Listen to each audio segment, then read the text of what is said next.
feeling maybe in government that if we open up, maybe our jobs will be lost. But other countries' experience has not been like that.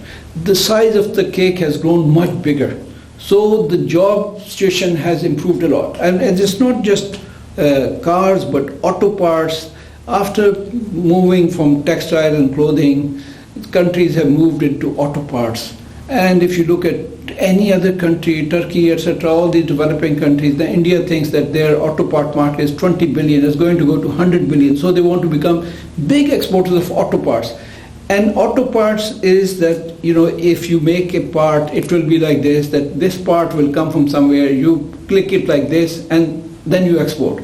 Now, if you don't allow this part to come, or this ink, this thing, because this doesn't meet the condition, then you won't be able to export the whole thing. But we insist that we make, a car typically uses between 20 to 30,000 parts. It's not possible for any country. Pakistan says, okay, we made this bumper in 94. So you cannot forever have that bumper. Technology changes. And you can imagine that from 2007 or 8, Export Development, this Engineering Development Board has not come up with any list of what they just think that's stagnant. The life has stood there. So we have made these parts and this is it.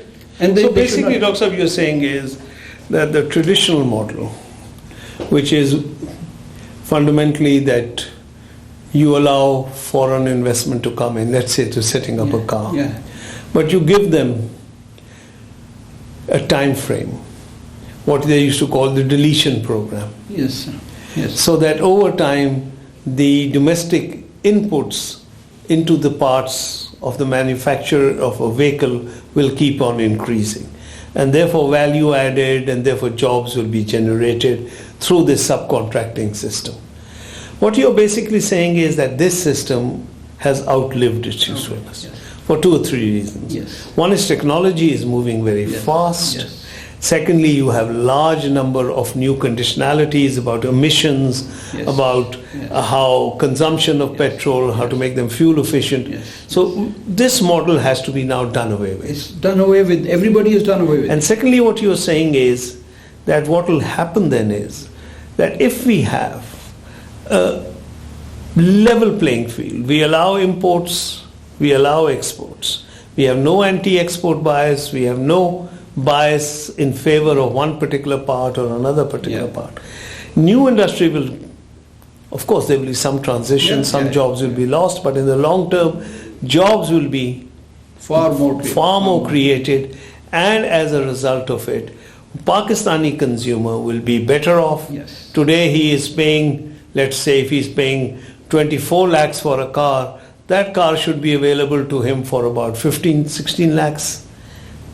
Yes, exactly. That car will be cheaper, and because you will now be using the latest machinery, you will be able to the car export is one part of it.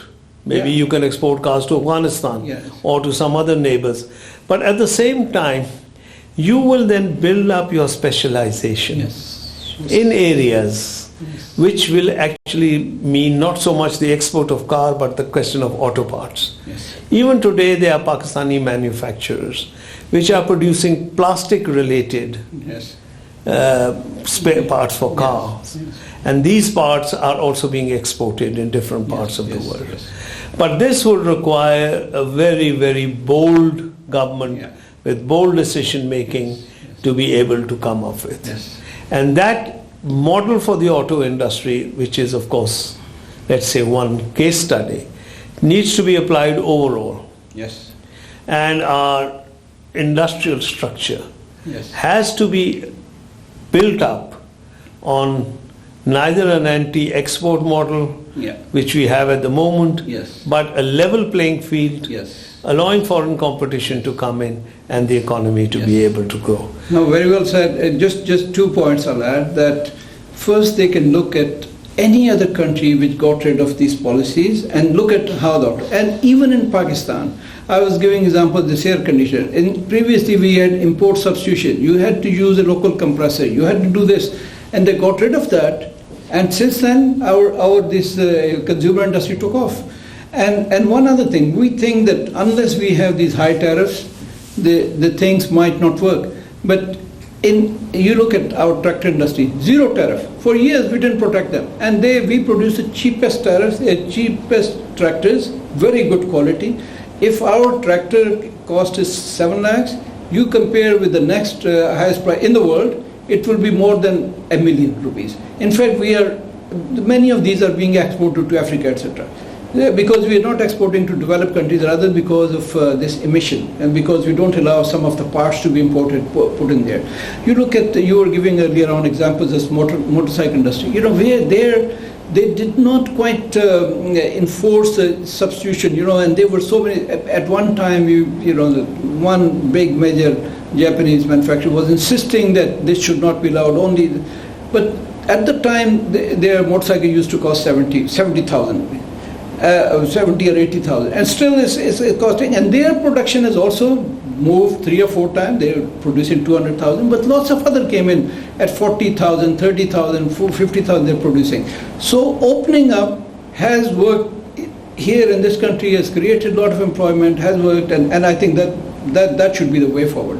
I mean, we should benchmark our policy with any of 3 or 4 countries you pick up, whether it's India or Indonesia or Turkey or this thing, and try to follow that rather than thinking of our own new system. Let me end by just asking you the question of, do you think that the overall investment climate in Pakistan, which has been impacted negatively because of the security situation, given a growing market, a large domestic market, and the fact that the security situation has improved considerably previously, you think foreign investment would be coming into the auto industry if we were to provide a conducive tariff policy with it? Yeah, I'm sure. I mean, whenever you improve something, there's one problem with the law and order, that's getting much better. But then there are other problems. For example, if you look at trading across borders. In case of Pakistan, our ranking is 169 out of 189. We used to be 10 years ago in 190 somewhere. Now we are gone somewhere with some African countries where there's civil wars going on.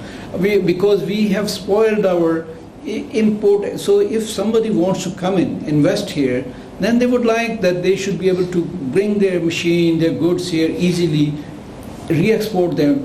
But unfortunately, these processes become very difficult here.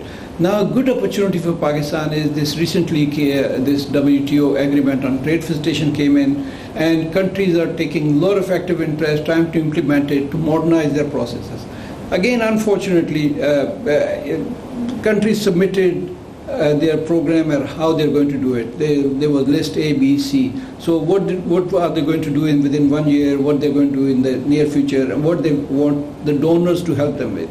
Now, if you look at India's list, they've taken a lot of commitments, and they said, we don't need anything from donors. If something else, we'll do ourselves, but later on. Pakistan's biggest chunk is when we'll get assistance from donors, then we'll do this on trade facilitation. If you look at forward-looking country like Turkey, they said, everything we'll do ourselves. One clause, they said, we take a little time, we will postpone it, we'll do. Pakistan is not taking any. But do you think we have the human resources, you think the custom departments here have enough good people to be able to do what is known as the Bali Accord and the trade facilitation? They're the most well-trained people, they're most highly educated people, because in other countries, if people go to Howard University, they will not come back to customs. Here, there's job limitation, and so people come. So they're very highly educated, young, motivated people.